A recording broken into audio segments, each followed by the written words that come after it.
The Ford Fiesta certainly made quite a splash when it was introduced in the American market in 2011.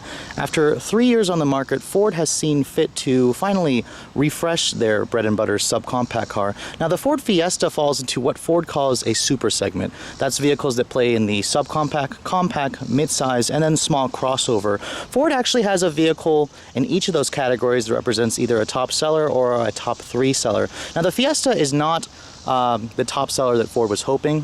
Ford roughly is about 4th place in terms of the sales race for the subcompacts. The Nissan Versa is number 1, unfortunately. But in terms of where the Fiesta falls, it's actually a really good subcompact. When this car was introduced, it basically introduced Americans to a subcompact that didn't feel like a subcompact. The car had very nice ride and handling, a quiet interior, very upscale materials for the interior, and you can see for 2014 they've updated. They've given the Fiesta the familiar grille and look that they introduced on the Fusion last year, and it's a very upscale looking car. The grille actually matches with the headlights quite well. Fog lights are a new option if you get the SE Sport package that is available. My particular SE hatchback that I have here does not have the Sport package. You can see the sides, it flaunts these new 15-inch alloy wheels. These are standard equipment on the SE trim level.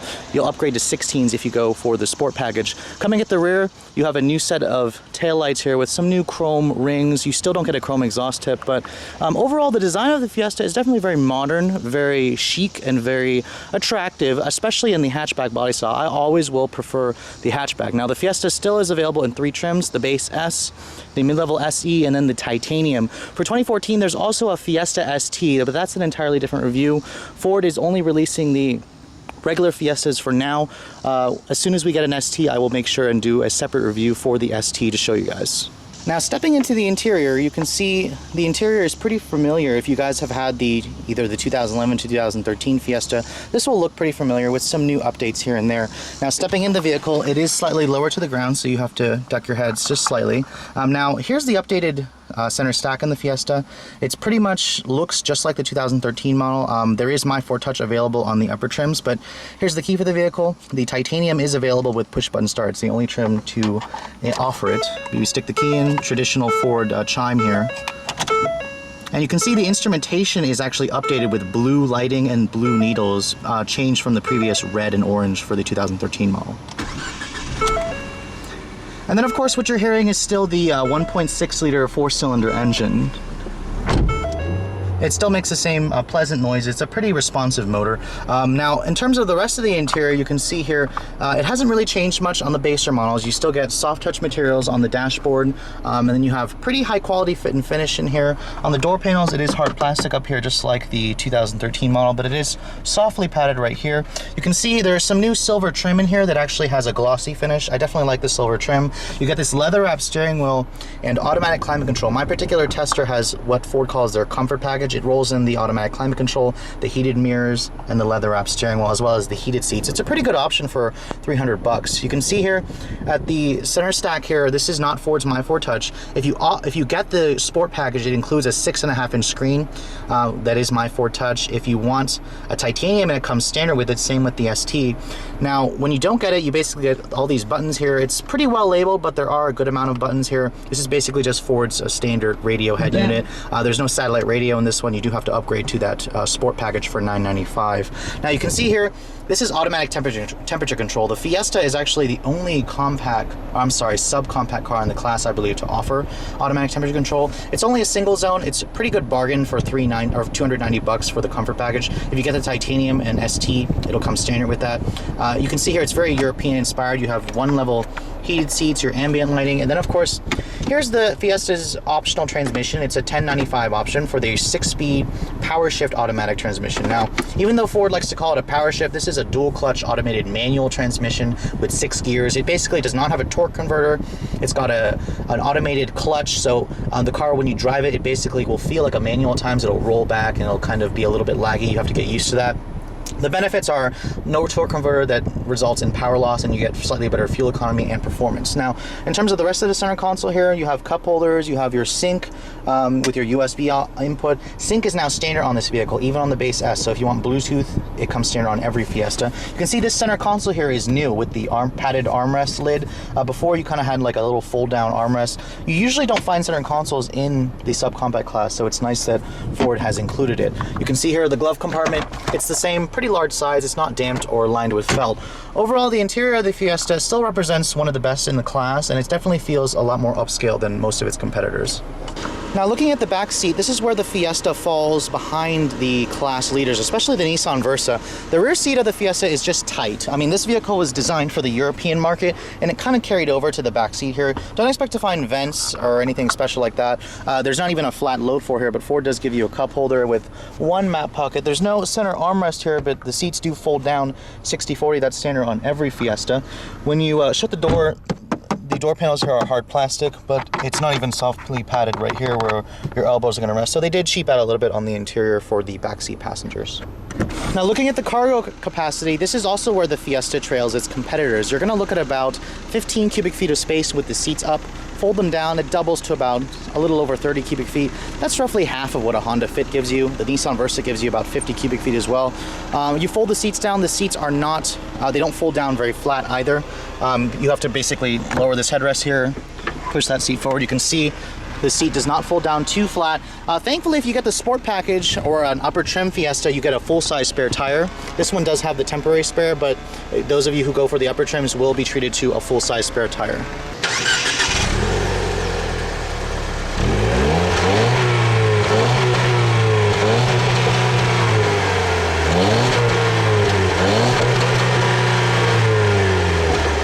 Looking under the hood, this is where the Fiesta has not changed, at least for my particular tester. This is Ford's 1.6-liter double overhead cam, 4-cylinder engine. It doesn't have direct injection. Still makes the same 120 horsepower and 112 pound-feet of torque. Competitive numbers for the class, but for 2014, there are two different engines. There's an optional 1-liter EcoBoost 3-cylinder engine that will be available in the fall. That'll make 123 horsepower and 148 pound-feet of torque. And then, of course, there's the Fiesta ST with the Fusion's 1.6-liter turbo. That's a different review. With the 6-speed power shift automatic, you're looking at about 29 city, 39 highway. Let's take a look at how it drives. Now, when the Fiesta was first introduced, it was the first subcompact car to actually challenge the Fit for fun-to-drive performance. So let's take a look and see if that's still the case today.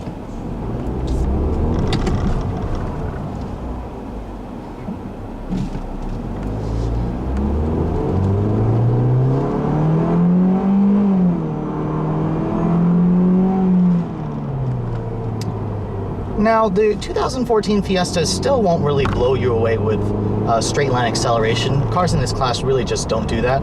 What the Fiesta does excel in is handling. This car still handles extremely well.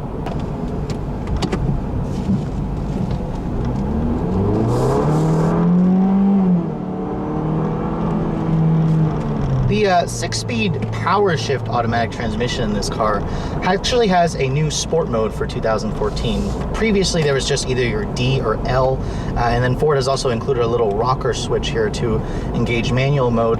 Now, in terms of this transmission, Ford has been steadily improving it. When it first came out, a lot of buyers complained about its shudders, about its unresponsive shifts, about its tendency to roll back all the time. And I gotta say, it still displays some of those characteristics, but they're kind of just characteristics of a dual clutch. You have to get used to the way the transmission performs. But Ford has made subtle improvements to it, and it's actually become a pretty responsive transmission. The car's 0 to 60 times aren't exactly going to blow you away. Expect maybe about 9.5 seconds with the 6-speed power shift. With the manual, you could probably shave about a half second. Now, what the Fiesta really excels at is ride quality. This is probably the most comfortable riding subcompact in the class. Even though you have just independent front, torsion beam, axle on the back, this thing rides pretty well. It actually rides just like a Focus. It's also really quiet in here. I'm very surprised. The only thing you do hear is a little bit of engine noise, but that's kind of common in this class.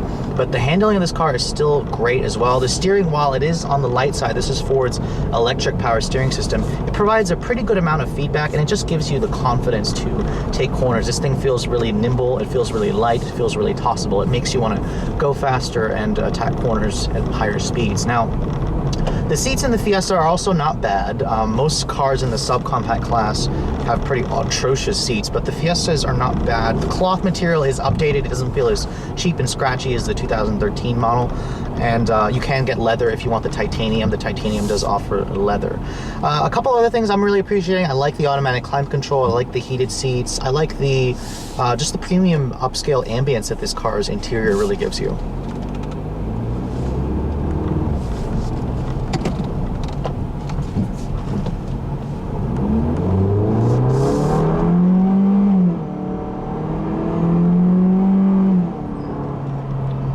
Again, like I said before, this little 1.6 will not blow you away with power, but it rivals pretty much all the engines in the class. Even the Kia Rio that I tested earlier this year, that 1.6 liter with direct injection, the Fiesta feels pretty much just as sprightly as that did when you get on the throttle. Now, the one thing about this car that I much prefer over the Rio, again, is the steering, the ride. This car feels a lot quieter. It feels like a class above. It feels like a compact car. Really, the only downsides that I'm seeing for the Fiesta is probably this cramped interior. The body feels very narrow, and I'm pretty small and short, so it actually doesn't fit me, or I'm sorry, it fits me pretty well, but those of you who are like over 5'11" or who may be on the heavier set, this car will feel very cramped. The seats are pretty narrow. There's not much legroom in the front. I actually have the seat adjusted all the way back, and I think that it may be a little too close still. At least my legs feel like they're too close to the pedals. Another area where it feels slightly cramped is the width of this vehicle. It's a very narrow car, and you kind of just basically are sitting right next to your passenger, and there's not much space. So if you're going to sit next to someone you don't like, you probably will feel a little uncomfortable. Now, with how good this chassis is, I'm definitely very excited to test the Fiesta ST, which should be rolling out in dealerships probably by the end of summer. The regular Fiestas are coming out. And then, of course, there's that 1 liter EcoBoost 3-cylinder that is coming out. I haven't had a chance to actually drive one of those or start it up, so we'll see how the refinement is with that 1 liter. Americans tend to have a bad taste with 3 cylinders, but I read that in the Fiesta with this 2,700 pound curb weight, it's actually not a bad engine.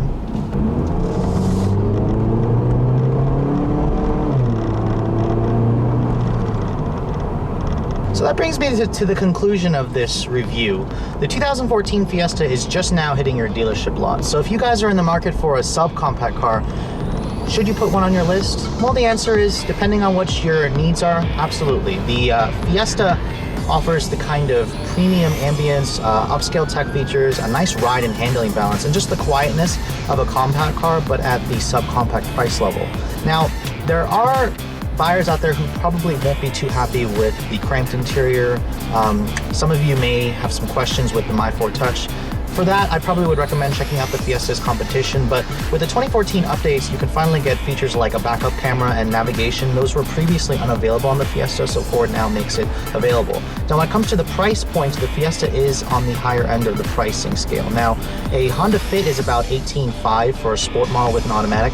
My particular SE that I'm driving is actually stickered for $18,455. It falls right in line with a Honda Fit. Of course, there are some options that are missing on this car. If you get the sport package, which probably puts it more toward the Fit, it does make it more expensive. So in terms of the price, the Fiesta is more expensive than the competition. Thankfully, you feel like you are driving a vehicle that is a class above some of the more toy-like competitors, especially like the Mazda 2, which feels like it's a step down compared to this car.